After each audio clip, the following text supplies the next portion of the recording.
fourth grade level. Go for it, Mac.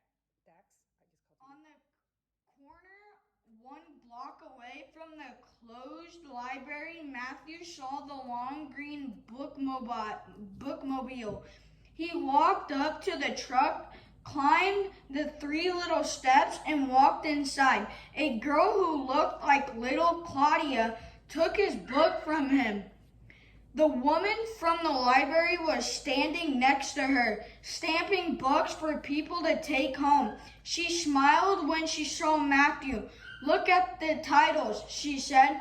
"I'll come over as soon as I can and help you find a book you'll like." Matthew smiled back and walked around the bookmobile.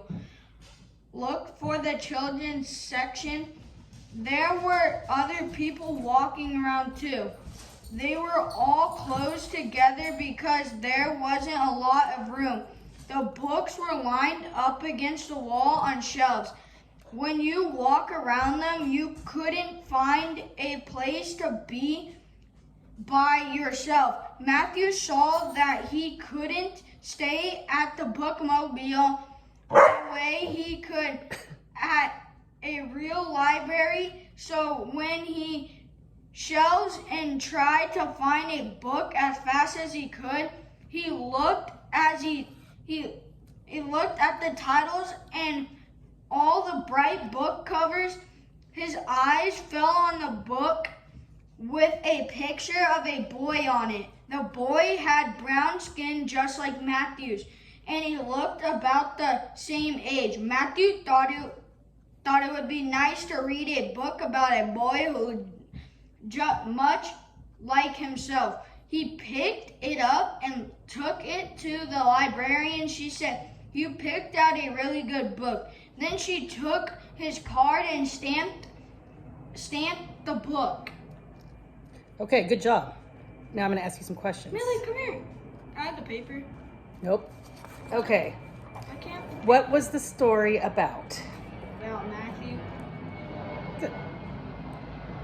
Where did Matthew see the bookmobile? At the library. Okay.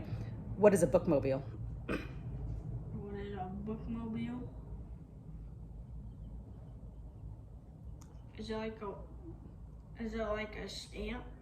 It's like a motorhome library. I don't know. So you probably, I know, you've probably never seen one, but it would be like a traveling library. So that's okay. Why did Matthew go to the bookmobile? To pick out a book. Okay, good. Was the librarian friendly? Yes. Good. What did the story say that made you think that? Because I knew because the librarian was nice to Matthew. Okay. What was the first thing Matthew looked for after he returned his book? He looked at about a boy. Was the bookmobile crowded? Yes. What did the story say that made you think of that? I don't know. It just seemed crowded. Okay. What 2 things did Matthew look at to help him pick out a book? The librarian helped him. Okay. And what does the phrase "his eyes fell on the books" mean? I don't know. Okay. And what did Matthew look like? He had brown skin. Good. All right, good job. One more to go.